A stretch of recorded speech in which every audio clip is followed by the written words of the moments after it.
Welcome to வெற்றிவாக YouTube channel. நான் உங்கள் சுல்ஃபிகர்.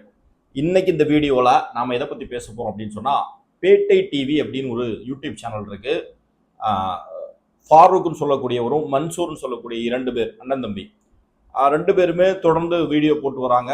ரொம்ப நாளாக அதை நான் ஃபாலோ பண்ணிட்டு வரேன். நல்ல ஒரு சேனல் ஆக்சுவலாக. சமூக பிரச்சனைகளை பேசுவாங்க, பாஜக செய்யக்கூடிய அநியாயங்களை பேசுவாங்க, வட இந்தியாவில் நடக்கக்கூடிய சில சமூக சார்ந்த பிரச்சனைகளை பேசுவாங்க. குறிப்பாக இஸ்லாமிய சமூகம் சந்திக்கக்கூடிய பிரச்சனைகள், இஸ்லாமிய சமூகத்திற்கு எதிராக இந்த சங்கிகள் தொடுக்கக்கூடிய அவதூறுகள் எல்லாத்துக்குமே இவங்க பதில் கொடுப்பாங்க. ரொம்ப நல்ல யூடியூப் சேனல். எல்லா வகையில பார்க்கும்போது நல்லா தான் இருக்குது. ஆனால் என்ன அப்படின்னா, அடிக்கடி அப்படியே திமுகவுக்கு சொம்பு தூக்கக்கூடிய வேலையை பார்ப்பாங்க. திமுகன்னு சொல்லக்கூடிய கட்சியை அவங்களுக்கு பிடிக்கும். திமுகவுக்கு நீங்கள் சொம்பு தூக்குங்க, அதெல்லாம் பிரச்சனை கிடையாது. ஆனால் அதே நேரத்தில் எதிர்கட்சியாக இருக்கக்கூடியவர்கள் மீது வன்மத்தோடு அவதூறு பரப்புறத ஒருபோதும் நம்ம ஏற்றுக்கொள்ள முடியாது. 2 தினங்களுக்கு முன்பாக தளபதியினுடைய தமிழக வெற்றி கழகத்தினுடைய அந்த மை டிவிக்கு அப்படின்னு சொல்லக்கூடிய ஆப் ரிலீஸ் ஆன அந்த தினம் ஒரு வீடியோ போட்டிருக்கிறாங்க. இதில் என்னன்னா, சங்கிகளோடு தளபதியினுடைய தொடர்பு, விஜய் அவர்களுடைய தொடர்பு அப்படின்னு சொல்லிட்டு ஒரு வீடியோவை போட்டிருக்கிறாங்க. அன்றைய தினம் பல பேர் இது சம்பந்தமாக பேசியிருந்தாங்க. நான் ஏற்கனவே ஒரு வீடியோவில் அதுக்கு பதிலும் கொடுத்துருந்தேன். ஆனால் இவங்க பேசுனது அப்படிங்கிறது அபத்தத்தினுடைய உச்சமாக, அவதூறுடைய உச்சமாக இருந்து கொண்டிருக்கிறது. நிச்சயமாக நம்ம அதுக்கு பதில் கொடுத்தே ஆகும். அது மட்டும் கிடையாது, நாம இவங்க கிட்ட சில விஷயங்களை கேள்விகள் கேட்க வேண்டியிருக்கிறது. உண்மையிலேயே அவர்கள் ஒரு நடுநிலையாக சமூக அக்கறையோடு இந்த யூடியூப் சேனலை நடத்தி வருவார்கள் அப்படின்னு சொன்னா, நாம கேட்கக்கூடிய கேள்விகளுக்கு அவங்க பதில் கொடுப்பாங்க அப்படிங்கிற நம்பிக்கையோடு இந்த வீடியோவில் நம்ம பேச இருக்கிறோம். இந்த வெற்றிவாக யூடியூப் சேனலை சப்ஸ்கிரைப் பண்ணாமல் பார்க்குறவங்க சப்ஸ்கிரைப் பண்ணிக்கோங்க, பெல் பட்டனை கிளிக் பண்ணி வச்சுக்கோங்க. அப்போ தான் நம்ம அடுத்தடுத்து போடக்கூடிய வீடியோக்கள் உங்களுக்கு நோட்டிஃபிகேஷனில் வரும். தமிழக வெற்றி கழகத்தினுடைய சகோதரர்கள் உங்க எல்லார்ட்டும் அன்போடு கேட்டுக்கொள்ளக்கூடிய ஒரு விஷயம் என்னன்னா, ஒரு உண்மை ஊரை சுற்றி வர்றதுக்கு முன்னாடி போய் உலகத்தை சுற்றி வந்துடும் அப்படின்னு சொல்லுவாங்க. தொடர்ந்து இந்த சமூக ஊடகங்களையும் சரி, செய்தி ஊடகங்களையும் சரி, தமிழக வெற்றி கழகத்திற்கு எதிராக தொடர்ந்து அவதூறு கருத்துக்களை பரப்பி வருகிறார்கள். என்ன மாதிரி 1-2 பேர் தான். நான், இன்ஃபர்மேட்டிவ் டைரி, நம்ம சகோதரர் ராம்குமார், ரோட் சைட் அம்பானிஸ் இப்படின்னு சொல்லி, விஜய் டாக்ஸ் இப்படின்னு சொல்லி ஒரு 5-6 பேர் தான் யூடியூப் சேனல்ல இருந்து பேசி அதுக்காக பதில் கொடுக்குறோம். நீங்க ஒவ்வொருத்தரும் எங்களுடைய எல்லாருடைய சேனலையும் சப்ஸ்கிரைப் பண்றதோடு உங்களுடைய நண்பர்களுக்கு, நீங்க இருக்கக்கூடிய வாட்ஸ்அப் குரூப்ல எல்லாத்துலயும் இந்த வீடியோவை ஷேர் பண்ணி எங்களுக்கு ஆதரவு தரணும் அப்படிங்கிறத மீண்டும் கேட்டுக்கிறேன். எதுக்காக அப்படின்னு சொன்னா, நம் மீது பரப்பக்கூடிய அவதூறுகளுக்கு நாம கொடுக்கக்கூடிய பதில் எல்லாருக்கும் போய் சேரணும் அப்படிங்கிற ஒற்றை நோக்கம் தான். அன்பு சகோதரர்களே, இந்த சேனல்ல நிறைய விஷயங்கள் பேசுறாரு. குறிப்பாக இந்த மை டிவிக்கு ஆப் அப்படிங்கிறது சமஸ்தான் இன்ஃபோடெக் பிரைவேட் லிமிடெட் அப்படிங்கிற கம்பெனி செஞ்சிருக்கிறாங்க. அந்த கம்பெனியினுடைய ஓனர் பார்த்தீங்கன்னா ஒரு பாஜக காரர் சுப்பிரமணிய முத்துசாமின்னு சொல்லக்கூடியவர். அவர் இதற்கு முன்பாக தேர்தலில் போட்டியிட்டு இருக்கார். இப்படிலாம் நிறைய விஷயங்கள் சொல்றாங்க. ஓகே, இது சந்தேகத்தை கிளப்புறது அப்படின்னு சொல்றாங்க. சந்தேகப்படுறதுல தவறு கிடையாது. எல்லாருக்கும் ஒரு சந்தேகம் வரும். ஆனா அந்த சந்தேகத்தை நேரடியாக கண்ணால பார்த்து அல்லது ஆதாரப்பூர்வமாக ஊர்ஜிதம் செய்து கொண்டது மாதிரியே செய்தியை வெளியிடுறதுக்கு பேரு அவதூறு. அந்த அவதூறை இவங்க செஞ்சிருக்கிறாங்க. இந்த ஒரு வீடியோல நான் தமிழக வெற்றி கழகத்தினுடைய ஒரு உறுப்பினராக பேசல, ஒரு சக முஸ்லீமா நான் பேட்டை டிவியினுடைய அந்த ஃபாரூக் பாய்கிட்ட சில விஷயங்களை கேட்க வேண்டியிருக்கு. நிச்சயமாக நேர்மையாக அவர்கள் எனக்கு பதில் அளிப்பாங்க அப்படின்னு நினைக்கிறேன். நான் என்ன கேட்கிறேன் அப்படின்னா, சமஸ்தான் இன்ஃபோடெக் பிரைவேட் லிமிடெட் அப்படின்னு சொல்லக்கூடிய ஒரு கம்பெனி, இந்த கம்பெனியினுடைய ஓனர் பாஜக காரர், அதில் மாற்று கருத்து இல்லை. அதனால அந்த கம்பெனியில நம்ம ஆப்பை ரெடி பண்ணதுனாலேயே இவருக்கும் பாஜகவுக்கும் தொடர்பு இருக்கு அப்படிங்கிறது உங்களுடைய வாதம். அதுலயும் அந்த தொடர்பை எப்படி நீங்க உறுதிப்படுத்துவீங்கன்னா, முதல்ல சமஸ்தான் இன்ஃபோடெக் பிரைவேட் லிமிடெட் இருந்துச்சு, அதுக்கு பிறகு 2வது என்ன பண்ணிட்டாங்கன்னா தமிழக வெற்றி கழகம்னு மாத்திட்டாங்க அப்படின்னு சொல்றாங்க. நம்ம ஏற்கனவே பதில் கொடுத்துருக்கிறோம். இருந்தாலும் ஒரு வாட்டி கூட, ஆக்சுவலா சமஸ்தான் இன்ஃபோடெக் பிரைவேட் லிமிடெட் அந்த கம்பெனி தான் இதை ரெடி பண்ணியிருக்கிறாங்க. அவர் ஏற்கனவே பாஜகவில் இருந்தாரு. சமீபமாக அவர் பாஜகவில் ஆக்டிவா இல்லை, அது 2வது விஷயம். ஈவன் அவர் பாஜகவில் ஆக்டிவாக இருந்தா கூட ஒரு பிசினஸ் அப்படின்னு சொல்லி வரக்கூடிய நேரத்தில் இதையெல்லாம் பார்க்க முடியாது. நாம எதிர்பார்க்கக்கூடிய பொருள் சரியாக கரெக்டா வரதா அப்படிங்கிறத பார்க்கணும்.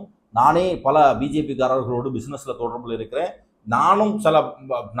என்கிட்டே பல பிஜேபிக்காரர்கள் பிசினஸ் தொடர்பில் இருக்கிறாங்க. எனக்கு கிளைண்ட் இருக்கிறாங்க.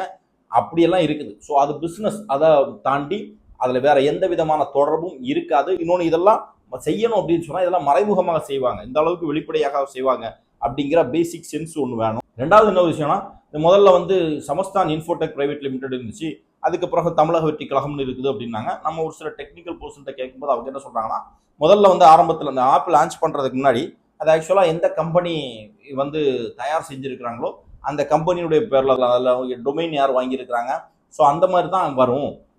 அதுக்கப்புறம் ஒன்ஸ் லான்ச் ஆனதுக்கு அப்புறம் தான் எந்த ஆர்கனைசேஷனுக்காக அந்த இது பண்ணியிருக்கிறாங்களோ அவங்களுடைய பேர் மாற்றிக்கலாம் அப்படின்னு சொல்லி சொல்கிறாங்க. இதுதான் உண்மை, புரியுதா? மறைமுகமாக தமிழை முதல்ல சமஸ்தான் இன்ஃபோடெக் பிரைவேட் லிமிடெட் அப்படிங்கிற விஷயத்த ஒரு பாஜக காரர் அப்படின்னு சொல்லி இதை வந்து காமிக்கணும் அப்படிங்கிற எண்ணமும் கிடையாது. இன்னொன்று, பாஜக காரர்னு தெரிஞ்ச உடனே குட்டு வெளிப்பட்டுடுச்சுன்னு சொல்லி மாற்ற வேண்டிய அவசியமும் கிடையாது. எந்த ஒரு அப்ளிகேஷனாக இருந்தாலும் அந்த ஆப்புக்குன்னு ஒரு பேர் இருக்கு, மை டிவிக்கு, புரியுதா? இப்போ அந்த ஆப் யாருடைய ஆப்பா இருக்குது? தமிழக வெற்றி கழகத்துடைய ஆப்பா இருக்குது. ஸோ அதைத்தான் போடணும். அது அப்படிதான் ரெண்டாவது வந்து அவங்க மாற்றி இருக்கிறாங்க. அதுல வேற எந்த உள்நோக்கமும் கிடையாது. இது ஃபாரூக் பாய்க்கும் தெரியும். இருந்தாலும் அவர் வேணும்னே தான் திட்டமிட்டு இந்த அவதூறு செய்தியை பரப்புறார் அப்படிங்கிறத நான் எதோ அடிப்படையில் சொல்றேன் அப்படின்னா, பொதுவாக செய்தி போடுறதுல தவறு கிடையாது. ஆனா அவருடைய பல வீடியோக்கள் பார்த்திருக்கிறேன். இந்த பர்டிகுலர் வீடியோல அவர் பேசும்போது ஒரு பக்கத்துல என்னன்னா, அமித்ஷாவோடு விஜய் அவர்கள் கைகோர்த்து நிற்கிறது மாதிரி ஒரு ஆர்டிபிஷியல் இன்டெலிஜென்ஸ் மூலமாக ஒரு ஃபேக்காக உருவாக்கப்பட்ட ஒரு போட்டோ. இன்னொரு பக்கத்துல தளபதி விஜய் அவருடைய தலையில வந்து ஒரு கிரீடம் மாதிரி இருக்குது. அதுல வந்து ஷர்ட் பாக்கெட்ல வந்து தாமரை இருக்கிறது மாதிரி, அதுவும் ஒரு ஆர்டிபிஷியல் இன்டெலிஜென்ஸ் மூலமாக உருவாக்கப்பட்ட ஒரு இமேஜ் தான். ஸோ இந்த ரெண்டு இமேஜும் அந்த வீடியோல ஃப்ரண்ட்லேயே இருக்குது. அப்ப இதனுடைய நோக்கம் என்னன்னா, பொய்யாக ஒரு அவதூறா அந்த மக்கள் பார்க்கும்போது அப்படி ஒரு பார்வை, அவருக்கும் பிஜேபிக்கும் தொடர்பு இருக்கு அப்படிங்கிற ஒரு பார்வைய எண்ணத்தை உருவாக்குறதுக்கு திட்டமிட்டு அந்த வேலையை செஞ்சிருக்கிறாரு அப்படிங்கிறதா நிதர்சனமாக நமக்கு தெரியுது. ஒண்ணு. இன்னொரு விஷயம், இந்த அமித்ஷாவோடு கைகோர்த்து நிற்கக்கூடிய போட்டோ எல்லாருமே சாதாரண பாமர மக்கள் கூட பார்க்கக்கூடியவர்கள், எல்லாருக்குமே அது ஏஐன்னு தெரியாது. சில பேர் அதை உண்மையினே நம்பக்கூடிய சூழல் உருவாகும். அந்த இடத்துல திட்டமிட்டே ஃபாரூக் அப்படின்னு சொல்லக்கூடியவர் பொய்ய பரப்பி இருக்கிறார் அப்படிங்கிறதான் நிதர்சனமான உண்மை. அடுத்து இன்னொரு விஷயம் என்ன சொல்றாருன்னா, அது சிடிஆர் நிர்மல்குமார் அவர் பாஜக வந்தாரு, இப்படிலாம் நிறைய விஷயம் சொல்லிட்டு இருக்கிறாரு. இது எல்லாத்துக்குமே நான் கேட்கக்கூடிய கேள்விக்கு ஃபாரூக் பாய் பதில் சொல்லிட்டார் அப்படின்னு சொன்னா, நிச்சயமாக அவர் கேட்கக்கூடிய கேள்விக்கும் பதில் இருக்கும் அப்படிங்கிறதான் நம்முடைய இந்த வீடியோவுடைய நோக்கமே. நான் என்ன கேட்கிறேன் அப்படின்னு சொன்னேன், இந்த அளவுக்கு நீங்க தமிழக வெற்றி கழகம் ஒரே ஒரு ஆப்ல ஒரு பேர், ஒரு ஆப்பை வந்து ஒரு பாஜகவை சேர்ந்த ஒருவர் அவருடைய கம்பெனி வடிவமைத்த காரணத்தினாலேயே தாவேக்காவுக்கும் விஜய் அவர்களுக்கும் பாஜகவுக்கும் தொடர்பு இருக்குன்னு சொல்லக்கூடிய நீங்க உண்மையிலே இந்த சமூகத்தின் மீது அக்கறை இருந்துச்சுன்னு சொன்னா, சமூகம் சார்ந்த பிரச்சனைகளை ஏன் இப்போ உங்களுக்கு பேசுறதுல தயக்கம் இருக்கு? உத்தரப்பிரதேசத்துல நடக்கிறத பேசுறீங்க, மத்திய பிரதேசத்துல நடக்கிறத பேசுறீங்க, டெல்லியில நடக்கிறத பேசுறீங்க, தமிழ்நாட்டில் நடப்பதை பத்தி என்னைக்கு பேசுவீங்க? நீங்க திமுகவுடைய ஆதரவாளர்களாக இருக்கிறதை தாண்டி நீங்கள் ஒரு சமூகம் சார்ந்த பிரச்சனைகளை பேசக்கூடிய ஒரு யூடியூபர் அப்படின்னா எல்லாருக்குமே தெரியும். அப்படி இருக்கும்போது உங்களுடைய கடமையை நீங்க சரியா செய்திருக்கீங்களா அப்படிங்கிறதா என்னுடைய கேள்வி. நான் இப்ப கேட்கக்கூடிய கேள்விக்கு பதில் சொல்லுங்க.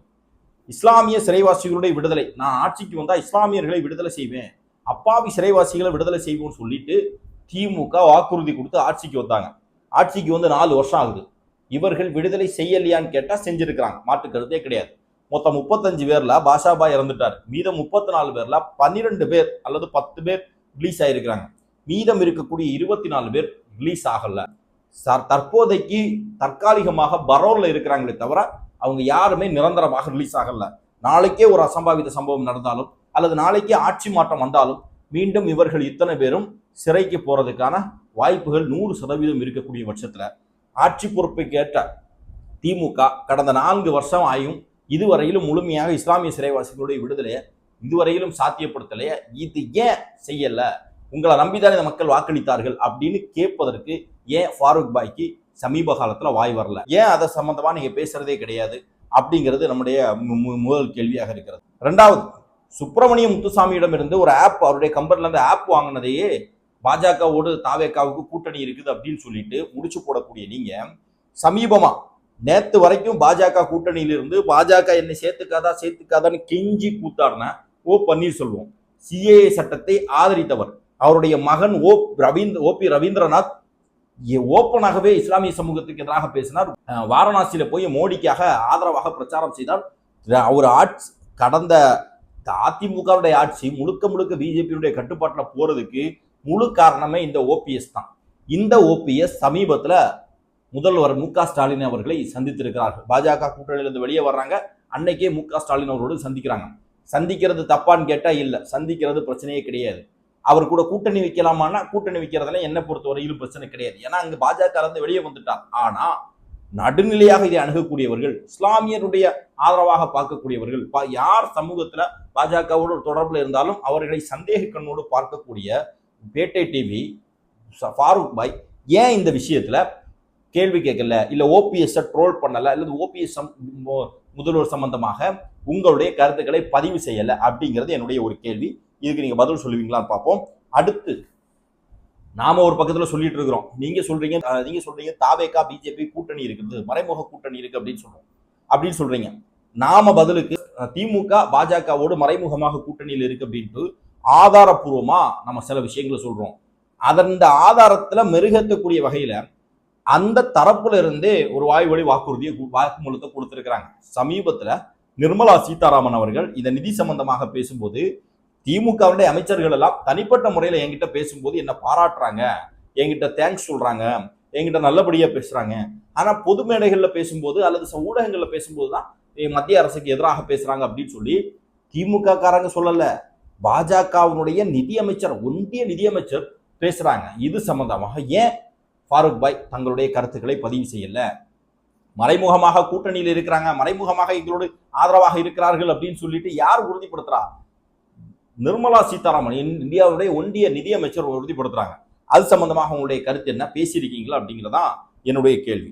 அடுத்து கடந்த 3 வருஷமா நிதி ஆயோக் கூட்டத்தில் போகாத முதல்வர் அவர்கள் தற்போது தன்னுடைய மகனுடைய குடும்பத்தாருக்கு இந்த டாஸ்மாக் ஊழல்ல பிரச்சனை வந்த உடனே அவர்களுடைய வீட்டுல ஈடு ரெய்டு. ஏன் இதை கேட்கிறேன்னா, தளபதி விஜய் அப்படின்னு சொல்லக்கூடிய ஒற்றை நபர் மேல அவருக்கு ஒரே ஒரு நாள் ஒரு ரெய்டு வந்ததுனால அதன் காரணமாகத்தான் பாஜக இவரை கட்டாயப்படுத்தி கட்சி ஆரம்பிக்க வச்சது. அருண்ராஜ் அந்த ஈடு ரெய்ட்ல அருண்ராஜ் கலந்துக்கவே இல்லை, அவர் கிடையாது.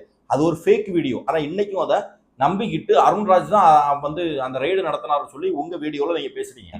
அந்த ஒரே ஒரு ரெய்டுனால விஜய் அவர்கள் இத்தனை வருஷம் அவர் சினிமா ஃபீல்டை விட்டுக்கிட்டே பாஜகவை ஜெயிக்க வைக்கிறதுக்கு அரசியலுக்கு வராருன்னு சொல்லக்கூடிய நீங்க திமுகவில் இருக்கக்கூடிய எல்லா அமைச்சர்கள் வீட்டிலே மேக்சிமம் அமைச்சர்களுடைய வீட்டில் ரெய்டு நடந்திருக்கிறது. பல பேர் ரெய்டு வந்த உடனே டெல்லிக்கு படையெடுக்கிறாங்க. அங்க போய் யாரை பார்க்கறாங்க, என்ன செய்யறாங்க எதுவுமே தெரியல. டெல்லிக்கு போயிட்டு வராங்க, ரெய்டு அப்படியே நிறுத்தப்படுகிறது. அதே மாதிரிதான் டாஸ்மாக் ஊழல் கோர்ட்ல போனதுக்கு அப்புறம் போதுமான ஆதாரங்களை இடி சமர்ப்பிக்கல அப்படின்னு சொல்லுது. ஆனா அந்த கோர்ட்ல அந்த கேஸ் வர்றதுக்கு முன்னாடியே முதல்வர் மு.க. ஸ்டாலின் டெல்லி போறார், தனிப்பட்ட முறையில மோடியை சந்திக்கிறார், கூட்டத்துல பேசுறார், தனிப்பட்ட முறையில மோடி சந்திக்கிறார். நான் கேட்கிறேன் ஃபாரிக் பாய், யாரெல்லாமோ விஜய் அவர்களுடைய காத்து பிரிகிறதுல வரக்கூடிய ஸ்மெல்ல வச்சு கூட பாஜகவோட கூட்டணியில் இருக்குதா அப்படின்னு கண்டுபிடிக்கிற அளவுக்கு தெம்பும் திராணியும் இருக்கக்கூடிய பேட்டை டிவி ஃபாரூக் பாய், ஏன் முதல்வர் மற்றும் மோடி இந்த சந்திப்பு சம்பந்தமாக உங்களுடைய சந்தேக பார்வையை எழுப்பல்ல? கன்ஃபார்ம் பண்ணி சொல்ல வேண்டாம், சந்தேகம் இருக்கிறாது பேசணுமா வேண்டாமா, ஏன் பேசல அப்படிங்கிறதா என்னுடைய கேள்வி. அடுத்து தளபதி விஜய் அவர்கள் அவருக்கு சங்கி கூட கூட்டு இருக்கு. கமலஹாசன் அவர்கள் கட்சி ஆரம்பிக்கும் போது இதே மாதிரிதான் சொன்னாங்க. கமல் பிஜேபியினுடைய பி டீம், பிஜேபி கொடுத்திருக்கக்கூடிய ஸ்கெட்சு, பிஜேபி போட்டிருக்கக்கூடிய ஸ்கெட்சு, பிஜேபி கொடுத்திருக்கக்கூடிய அஜெண்டா இஸ்லாமியர்கள் கிறிஸ்தவர்களுடைய வாக்குகளை பிரிப்பதற்காக, பிஜேபிக்கு திமுகவுடைய வாக்குகளை பிரிப்பதற்காக போடப்பட்ட திட்டம் அப்படின்னாங்க. ஃபாரூக் பாயும் அந்த கொள்கையில கரெக்டா உறுதியா இருந்திருப்பாரு. ஏன்னா அவரும் திமுகவுடைய சொம்பானதுனால திமுக வெற்றி பெறுவதற்கு என்ன அயோக்கியத்தனமான அவதூறான பேச்சுக்களையும் பேசணும் அப்படிங்கிறத தயாராக இருக்கிறார். நான் கேட்கிறேன், அதே கமலஹாசன் இன்னைக்கு எம்பி, அதே திமுக இன்னைக்கு அவரை எம்பி ஆக்கியிருக்கு. சங்கி கமலஹாசனை எப்படி எம்பி ஆக்குவாங்க அப்படின்னு சொல்லி கேட்பதற்கு உங்களுக்கு திராணி இருக்குதா? இதே மாதிரி இஸ்லாமிய பிரதிநிதிகள் திமுக கூட்டணியில ஜவாஹர்லாம் இருக்கிறார், அவருக்கு ஒரு எம்பி சீட்டு கொடுக்கறதுக்கு திமுக அவ்வளவு தயக்கம். ஆனா கமலஹாசனுக்கு நேத்துக்கு கூட்டணியில சேர்ந்தவருக்கு சர்வசாதாரணமா ஒரு எம்பி சீட்டை கொடுத்துருக்கிறாங்களே, இதை பத்தி கேள்வி கேட்பதற்கு ஃபாரூக் பாய்க்கு திராணி இருக்குது அப்படிங்கிறதா இந்த வீடியோ மூலமாக நம்ம கேட்கிறோம். அடுத்து அமரன் படம். இந்த அமரன் படம் காஷ்மீரினுடைய போராளிகளை பத்தி தவறாக சித்தரிச்சது, அப்படித்தானே? எல்லாருமே அன்னைக்கு கண்டிச்சோம், நீங்க வரைக்கும் கண்டிச்சிருப்பீங்க. இந்த படத்தை பாராட்டி புகழ்ந்து தள்ளினார் முதல்வர் மு.க. ஸ்டாலின் அவர்கள். இது சம்பந்தமாக ஒரு வார்த்தை இஸ்லாமிய சமூகத்தினுடைய பிரதிநிதி, இஸ்லாமிய சமூகத்தினுடைய ஆதரவோடு இருக்கக்கூடிய ஒரு யூடியூபர், நீங்க 1-2 பேர் தான் நம்ம எண்ணி சொல்ல முடியும், அதுல ஒரு நபர். நீங்க அது சம்பந்தமாக பேசுனீங்களா? ஏன் பேசல? பேசுவதற்கு உங்களுக்கு தயக்கம் என்ன? நீங்க ஒரு பொதுவான நடுநிலையான ஆள் தானே. ஏன் உங்களால் அதை பேச முடியல அப்படிங்கிறத நீங்க வெளிப்படுத்தணும்.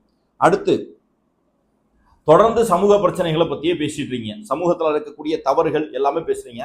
நேற்றைக்கு நீங்க 2 நாட்களுக்கு முன்பாக நீங்க போட்ட வீடியோல கூட அந்த காவலாளி அஜித் குமாருடைய மரணம், அந்த மரணத்துக்கு தமிழ்நாடு அரசாங்கம் எல்லா வகையிலையும் சிறப்பாக செயல்பட்டதுன்னு சொல்லி திமுக அரசாங்கத்துக்கு நீங்க ஒரு சர்டிபிகேட் கொடுக்குறீங்க. உண்மையிலேயே ஃபாரூக் பாய் உண்மையிலேயே மனசாட்சி இருந்துச்சுன்னு சொன்னா இறைவனுக்கு பயந்து நீங்க பேசணும். தமிழ்நாட்டில் இந்த காவல்துறையால் அதிகமாக சித்திரவதைக்கு உள்ளாகக்கூடிய ஒரு சமூகம் இஸ்லாமிய சமூகம். பொய் வழக்குகளால் அதிகமாக பாதிக்கப்பட்டிருக்கக்கூடிய ஒரு சமூகம் இஸ்லாமிய சமூகம். இஸ்லாமிய சமூகத்துக்கு இந்த காவல்துறை, இந்த அரசு எப்படி நம்மளை அணுகும் அப்படிங்கிறது நல்லாவே தெரியும். அது திமுக அரசாங்கமாக இருக்கட்டும், அல்லது அதிமுக அரசாங்கமாக இருக்கட்டும், அல்லது ஒன்றிய அரசாங்கமாக இருக்கட்டும், எல்லாருமே அதனுடைய காவல்துறைகள் எல்லாருமே எந்த ஆட்சியா இருந்தாலும் காவல்துறை ஒரே மாதிரி தான் இஸ்லாமிய சமூகத்திடம் அணுகும். அவருடைய அணுகக்கூடிய விதம் ஒன்று மாதிரியே தான் இருக்கும். இதையெல்லாம் உணர்வுபூர்வமாக உணர்ந்தவர்கள். நான் உணர்ந்திருக்கேன், நீங்க எப்படி தெரியாது, உணர்வுபூர்வமாக உணர்ந்துகள். நீங்க நிறைய பிரச்சனைகளை பேசும்போது கண்டிப்பாக உணர்ந்திருப்பீங்க. அப்போ அந்த காவல்துறையினுடைய செயல்பாடுகள், அரசுடைய செயல்பாடுகள் எப்படி இருக்கணும் தெளிவாக தெரிந்ததுக்கு பிறகும் ஒரு அரசு செய்யக்கூடிய தவற ஆதரிக்கிறது மாதிரி நீங்க பேசுறீங்களே, நீங்க எல்லாம் இறைவனுக்கு பயந்தவங்களா? தொப்பியும் தாடியும் வச்சிருக்கீங்க, இறைவன் மேல கொஞ்சம் கூட பயம் கிடையாதா உங்களுக்கு? சம்பவம் அஜித்தினுடைய மரணம் நடந்து 3 நாள் கழிஞ்சதுக்கு அப்புறம் தான் திமுக அரசாங்கமே அது சம்பந்தமாக வாய் திறந்துச்சு. சும்மா இல்லை, எல்லா கட்சிகளும் அது சம்பந்தமா கடுமையாக போராடியதுக்கு, பிரச்சனையை ஏற்படுத்தியதுக்கு பிறகு சமூக ஊடகங்களில் பேசினதுக்கு அப்புறம் தான் திமுக அரசாங்கம், அந்த மக்கள் கடுமையான போராட்டங்களை முன்னெடுத்ததுக்கு அப்புறம் தான் திமுக அரசாங்கம் செவிசாச்சுது. அந்த விஷயத்துல எவ்வளவு அயோக்கியத்தனம் செஞ்சிருக்காங்க. இன்னைக்கு வரையிலும் அந்த புகார் கொடுத்த அந்த பெண் அவங்க மேல ஒரு வழக்கு பதிவு செய்யல. ஒரு டிஎஸ்பி ஜஸ்ட் காத்திருப்பு பட்டியலில் மாத்தி இருக்கிறாங்க. இவங்களுக்கு மேல இருந்து உத்தரவு போட்ட நபர் யார், அந்த ஐஏஎஸ் ஆபீசர் யார் அப்படிங்கிறது இதுவரையிலும் தெரியாது. அப்ப இதெல்லாம் பத்தி பேசுறதுக்கு ஃபாரூக் பாய்க்கு தயக்கம். ஆனா ஒரே ஒரு ஆப்ல ஒரு பிஜேபியை சேர்ந்த ஒருத்தர் அவர் ஒரு ஆப் ரெடி பண்ணி தந்த உடனே அதுக்கு முட்டத்தலைக்கு முழங்காலுக்கு முடிச்சு போடுறது மாதிரி ஒரு 20-25 நிமிஷத்துக்கு பொய்யா சொல்லி ஒரு வீடியோ போடுறீங்களே, என்ன ஃபாரூக் பாய் நீங்க? அடுத்து ஒரு முஸ்லிம் நன்மையை ஏவி தீமையை தடுப்பான். நாங்கெல்லாம் அப்படிதான், என்னெல்லாம் அப்படிதான் தமுமுக எல்லாம் வளர்த்து வச்சிருக்கு. நன்மையை ஏவி தீமையை தடுக்கணும் அப்படின்னு சொல்லிட்டு ஒரு முஸ்லிம் நன்மையை ஏவி தீமையை தடுப்பான். கண்ணுக்கு நெருக்கமானவர்கள், ரொம்ப நெருக்கமானவர்களாக இருந்தாலும் சரி, தன்னுடைய அண்ணனோ தம்பியாக இருந்தா கூட சரி, அவன் தவறு செஞ்சா தவறு தப்பு அப்படின்னு சுட்டி காட்டணும். நல்லது செஞ்சா கூட நின்று அவனுக்கு சப்போர்ட் பண்ணணும். தமிழ்நாட்டில் நீங்க செய்தி ஊடகங்களை பாக்குறீங்களா? தமிழ்நாட்டில் நடக்கக்கூடிய பிரச்சனைகளை கவனிக்கிறீங்களா? நீங்க உத்தரப்பிரதேசத்தை பத்தி பேசுறீங்க, மத்திய பிரதேசத்தை பத்தி பேசுறீங்க, அங்கெல்லாம் நடக்கக்கூடிய அநியாயங்கள், அயோக்கியத்தனங்கள் எல்லாம் பேசக்கூடிய நீங்க தமிழ்நாட்டில் நடக்கக்கூடிய தவறுகளை பத்தி ஏன் பேச மறுக்கிறீங்க? நீங்க ஒரு யூடியூபர், தொடர்ந்து சமூக பிரச்சனைகளை உங்களுடைய சேனல்ல பேசி வரீங்க. தொடர்ந்து தமிழ்நாட்டில் நடக்கக்கூடிய குற்றச்செயல்கள், சட்ட ஒழுங்கு பிரச்சனை, பெண்களுக்கு எதிராக நடக்கக்கூடிய பாலியல் துன்புறுத்தல்கள், புதுக்கோட்டையில ஒரு இஸ்லாமிய பெண் ஒரு ஒரு கஞ்சா குடிக்கால, ஒரு போதை ஆசாமியால கற்பழித்து கொலை செய்து கல்லை தூக்கி தண்ணிக்குள்ள வச்சு மூழ்கடித்து கொலை செஞ்சிருக்கிறான். இதை பத்தி பேசினீங்களா நீங்க? வேற ஒரு ஹிந்து, வேற யாராவது சமூகத்தை சேர்ந்தவங்க இறந்தாங்கன்னா அவர்களுக்கு ஒரு பிரச்சனைனா நீங்க பேச வேணாம். இஸ்லாமிய சமூகத்தை சேர்ந்த ஒரு பெண், அந்த பெண்ணே நாசம் பண்ணியிருக்காங்க, அது சம்பந்தமாவது உங்களுக்கு பேசுறதுக்கோ அல்லது இதை அந்த சட்ட ஒழுங்கை பாதுகாக்காத இந்த அரசாங்கத்தை பத்தி குறை சொல்றதுக்கு உங்களால முடியல அப்படின்னு சொன்னா நீங்க எந்த அளவுக்கு திமுகவுக்கு சொம்பாக மாறிட்டீங்க அப்படிங்கிறதே நீங்களே கொஞ்சம் யோசிச்சு பாருங்க. தமிழ்நாட்டில் ஒரு முஸ்லீம், அதே புதுக்கோட்டை மாவட்டத்தில், பேரு ஜவபர் சாதுக்குன்னு நினைக்கிறேன், கனிமவள கொள்ளைக்கு எதிராக போராடுறாரு. கொலை பண்றாங்க நடு ரோட்ல. கனிமவள கொள்ளைக்கு எதிராக போராடுறாரு. தனக்கு இப்படி ஒரு சாவு நடக்கும்னு சொல்லி முன்கூட்டியே சொல்றாரு. தனக்கு த்ரெட்டனிங் இருக்குன்னு சொல்றாரு. அவரை பாதுகாக்கல இந்த அரசாங்கம். இன்னைக்கு அவர் உயிரோட இல்லை. இது சம்பந்தமாக உங்களுடைய கருத்துக்கு என்ன? இதை பத்தி பேசியிருக்கீங்களா? அவ்வளவு அரசு எவ்வளவு தவறாக நடந்திருக்கிறது, இதை பத்தி பேசுறீங்களா? இன்னைக்கு ஒருவேளை இந்த சம்பவம் அதிமுக ஆட்சியில் நடந்துச்சுன்னு சொன்னா நீங்கள் அரசை குற்றம் சொல்லியிருப்பீங்க. ஒருவேளை நீங்க இந்த ஜாஃபர் சாதிக்குடைய படுகொலையை பத்தி பேசியிருக்கலாம். ஆனா இதுல அரசுக்கு என்ன பங்களிப்பு இருக்குது, அரசினுடைய செயல்பாடுகள் என்ன அப்படிங்கிறத விமர்சனம் செஞ்சீங்களா? அதே மாதிரி நெல்லை மாவட்டத்துல வக்ஃபு போர்டு சொத்துக்க அதற்காக ஆதரவாக போராடிய ஒருத்தர், அவரும் விடியற்காலம் சுபு தொழுதுட்டு வரக்கூடிய நேரத்தில் அவர் கொலை செய்யப்பட்டிருக்கிறார். இது சம்பந்தமாக உங்களுடைய கருத்து என்ன? அவரு சமூக ஊடகங்கள்ல பதிவு செய்கிறார், என்னுடைய உயிருக்கு ஆபத்து இருக்கு அப்படின்னு சொல்லிட்டு காவல்துறையில புகார் கொடுத்திருக்கிறார். அப்படி இருந்தும் அவருக்கு பாதுகாப்பு கொடுக்கல, கட்ட பஞ்சாயத்து பண்ணியிருக்கிறாங்க அந்த காவல்துறை அதிகாரிகள். கடைசியில பார்த்தா அவரு விடியற்காலையில துள்ள துடிக்க படுகொலை செய்திருக்கிறார்கள். இதுக்கு அரசு பொறுப்பேற்றிருக்கணுமா வேண்டாமா? இது சம்பந்தமா ஏதாவது உங்களுடைய வார்த்தைகள் ஏதாவது பேசியிருக்கீங்களா நீங்க? அப்படின்னா என்ன நீங்க சமூக அக்கறையோடு செயல்படுறீங்க? திமுக அரசாங்கத்திற்கு பலவீனம் ஏற்படக்கூடிய வகையில திமுக அரசுடைய குற்றங்களை வெளிப்படையா பேச மாட்டாங்க. ஆனா வேற எங்கேயும் நடக்கக்கூடிய சம்பவங்களை மட்டும் பேசுவீங்க அப்படின்னா இதான் உங்களுடைய நடுநிலையான மனநிலையா? அடுத்து சிடிஆர் நிர்மல்குமார் பாஜக இருந்தவர், அவர் தாவேகால வந்து சேர்ந்துட்டாரு. நேரடியா சேர்ந்த சந்தேகம் வரும்னு சொல்லி இங்க இருந்து அதிமுகவுக்கு போய் அதிமுக இருந்து இங்க வந்து சேர்ந்துட்டாரு அப்படின்னு சொல்றீங்க. சரி, ஓகே, நான் கேட்கிற கேள்விக்கு பதில் சொல்லுங்க. எஸ்வி சேகர்னு ஒருத்தர் தெரியுமா? எஸ்வி சேகர் அவர் எப்படிப்பட்ட நபர்? சமூக நீதி காவலரா? பெரியாருடைய பெரும் தொண்டரா? அவரு அண்ணாவுடைய வாரிசா? அவரு முழுக்க முழுக்க சாதிய வன்மத்தோடு நடந்து கொண்டவர், முழுக்க முழுக்க இஸ்லாமிய வெறுப்போடு நடந்து கொண்டவர், முழுக்க முழுக்க பாஜக சங்கி, தமிழ்நாட்டினுடைய ஒற்றுமையை மத ஒற்றுமையை சீர்குலைக்கிறது மாதிரி தான் அவருடைய பேச்சு இருந்திருக்கிறது. அவருக்கு கட்சிக்குள்ள பிரச்சனை, பாஜக கட்சிக்குள்ள பிரச்சனை, அண்ணாமலையும் அவருக்கும் பிரச்சனை. இவரை வந்து ஓரம் கட்டிட்டாங்க அப்படின்னு சொல்லி அவர் நேரடியாக திமுகவை நோக்கி படையெடுத்து வரார். திமுக அவருக்கு ஒரு பெரிய விழாவே நடத்துது. எஸ்வி சேகருடைய அப்பாவுக்கு ரோட்டுக்கு பேர், அப்பாவுடைய பேர்ல ரோட்டுக்கு பேர் வைக்கிறாங்க. எஸ்வி சேகருக்கு பெரிய திராவிட அடிப்படையில் அவருக்கு வந்து பரிவட்டம் கட்டி அவரை கொண்டாடுறாங்க. நான் கேட்கிறேன், சிடிஆர் நிர்மல்குமார் தாவேகால வந்து சேர்ந்த உடனே அவரை பத்தி விமர்சனம் செய்யக்கூடிய நீங்க, விமர்சனம் செய்யுங்க வேண்டாம்னு சொல்லல, விமர்சனம் செய்யக்கூடிய நீங்க அதே எஸ்வி சேகர் திமுகவோடு வந்தது அதே சந்தேக கொண்டோடு பார்க்கணுமா வேண்டாமா? அப்போ ஒரு கண்ணில் பாலும் இன்னொரு கண்ணில் சுண்ணாம்புமா உங்களுக்கு? அப்ப எதை நீங்க நிறுவ பாக்குறீங்க அப்படின்னு சொன்னா முழுக்க முழுக்க திமுகவுடைய சொம்பாக, திமுகவுக்கு எதிராக இருக்கக்கூடியவர்கள் அத்தனை பேரையுமே மக்கள் விரோதிகளாக, அவர்கள் பாஜகவுடைய அடிவருடிகளாக, பாஜகவோடு மறைமுகமாக கூட்டணி இருக்கு அப்படின்னு சொல்லிட்டு நீங்களே ஒரு அந்த தாவேக்கால இருக்கக்கூடியவர்களை ஒரு சமூகத்தினுடைய எதிரியாக மாத்த பாக்குறீங்க.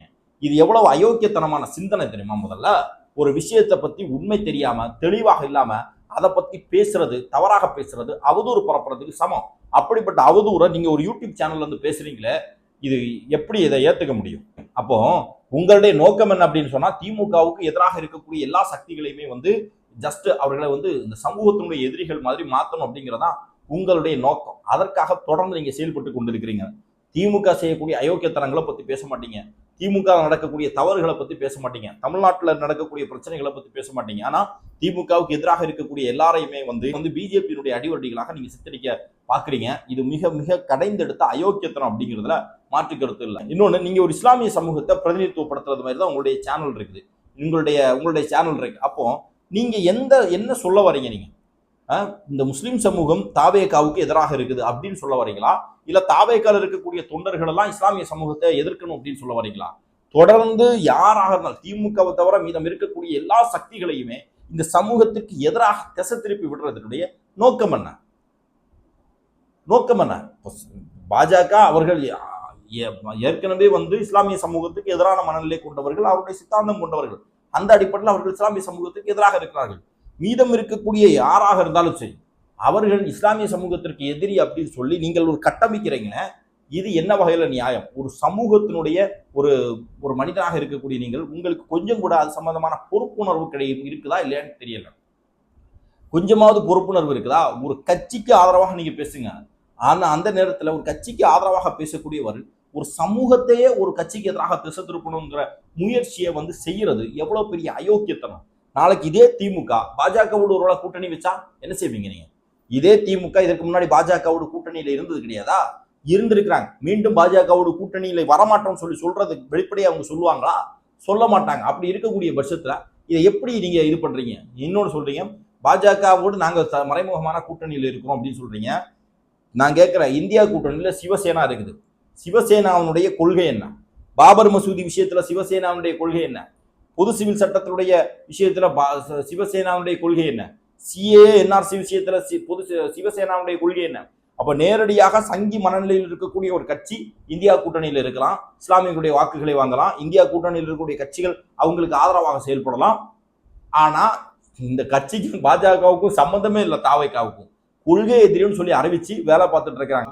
தாவேக்கா நினைச்சிட்டுன்னு சொன்னா ஏன் பாஜகவை கொள்கை எதிரின்னு சொல்றது? சொல்லாமலே இருந்திருக்கலாமே, சொல்லாமே ஒரு அரசியல் செஞ்சிருக்கலாமே. இத்தனை லட்சம் பேர் தளபதியை ஃபாலோ பண்றான், அவருடைய ஒரு வார்த்தைக்கு கட்டுப்பட்டு இருக்கிறான்.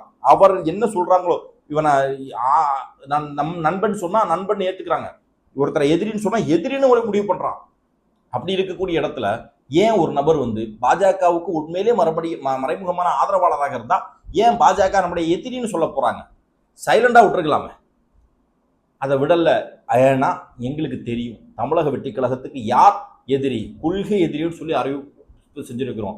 கொள்கை எதிரியோடு ஒருபோதும் சமரசம் கிடையாதுன்னு எங்களுடைய நிர்வாகிகள் பேசுறாங்க, வெளிப்படுத்தி இருக்கிறோம். அப்போ ஒரு மிகப்பெரிய அரசியல் புரட்சியை நம்மெல்லாம் வீடு வீடாக தெரு தெருவா நின்று இந்த சங்கிகளுக்கு எதிராக கத்தக்கூடிய விஷயத்த ஒரே ஒரு வார்த்தையில பாஜக நம்முடைய கொள்கை எதிரின்னு சொன்ன விஷயத்துல முழுக்க வெளிப்படையாக பாஜகவை எதிர்த்திருக்கிறார் தளபதி அவர்கள்.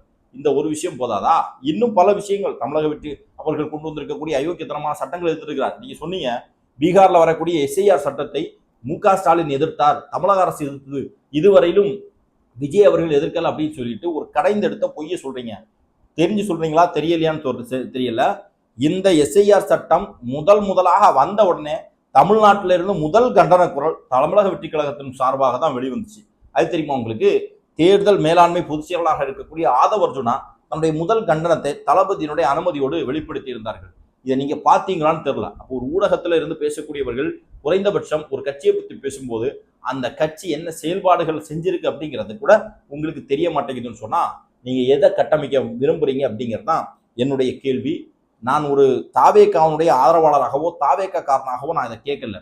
ஒரு சக முஸ்லீமா நான் இதை கேட்கிறேன், மறுபடியும் கேட்கிறேன். இஸ்லாமிய சிறைவாசிகளுடைய விடுதலை சம்பந்தமா எப்போ பேசுவீங்க? விஜய் அவர்களுடைய வீட்டில் ரைடு வந்த உடனே விஜய் அவர்கள் பாஜகவுக்கு சரண்டர் ஆயிட்டாருன்னு சொல்லக்கூடிய நீங்க ஏன் இஸ்லாமிய சிறைவாசிகளுடைய விடுதலைய இப்ப பேசல? யாருக்கு சரண்டர் ஆனீங்க? நீங்க பேசல, திமுக பேசல. ஆனாலும் 25 பேர் உள்ள இருக்கிறாங்க, தற்போதைக்கு பரோல்ல இருக்கிறாங்க. நாளைக்கு ஆட்சி மாற்றம் ஒருவேளை வந்துச்சுன்னு சொன்னா மறுபடியும் உள்ள போயிடுவாங்க. அப்பா அவர்களுடைய விடுதலையை நிரந்தரமா சாத்தியப்படுத்த வேண்டிய கடமை உங்களுக்கும் எனக்கும் இருக்குன்னு சொன்னா இன்னைக்கு பேசாம என்னைக்கு பேச போறீங்க? உண்மையிலேயே நீங்க நான் கேட்ட எந்த கேள்விக்கும் உங்கள்ட்ட பதில் இருக்குமான்னு தெரியாது, சொல்ல வேண்டிய அவசியம் இல்லைன்னு கூட வச்சுக்கோங்களா. ஆனா இந்த சமூகத்தினுடைய ஒரு உயர்நாடி பிரச்சனையாக இருக்கக்கூடிய இந்த இஸ்லாமிய சிறைவாசிகளுடைய விடுதலை சம்பந்தமாக இப்பவாவது ஃபாரூக் பேசுவாரா அப்படிங்கிறதான் என்னுடைய கேள்வி. அன்பார்ந்த சகோதரர்களே, இந்த வீடியோ சம்பந்தமாக உங்களுடைய மேலான கருத்துக்களை பதிவு செய்யுங்கள். நன்றி.